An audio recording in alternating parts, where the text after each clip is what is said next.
एक ऋषि का ऐसा भयानक श्राप जिसने हनुमान जी की माता को स्वर्ग से उठाकर एक पल में बंदरिया बनाकर धरती पर फेंक दिया। कहानी शुरू होती है स्वर्ग की अप्सरा पुंजिक स्थला से। उस समय पृथ्वी पर महान ऋषि दुर्वासा कठोर तपस्या कर रहे थे। देवताओं के राजा इंद्र को डर लगने लगा कि कहीं ऋषि अपनी तपस्या की ताकत से इंद्रदेव से भी ज्यादा शक्तिशाली न बन जाएं और इंद्रलोक पर राज्य न कर लें। अपनी कुर्सी बचाने के लिए देवताओं के राजा इंद्र ने पुंजिक स्थला को आदेश दिया कि पृथ्वी पर जाओ और दुर्वासा ऋषि का ध्यान भटका दो।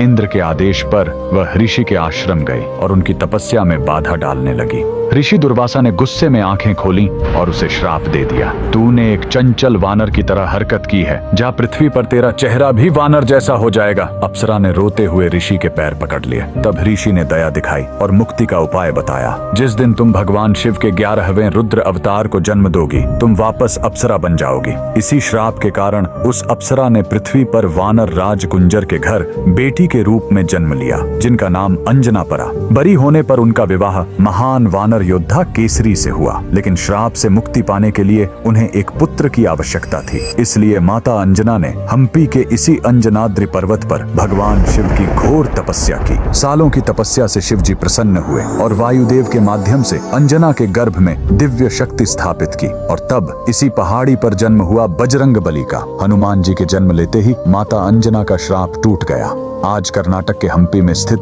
यह अंजनाद्रि पर्वत इस पूरी घटना के गवाह है। 575 सीढ़ियां चढ़कर आज भी भक्त उस पवित्र जन्म स्थान के दर्शन करने आते हैं। पवन पुत्र हनुमान के लिए कमेंट्स में जय बजरंग बली जरूर लिखें।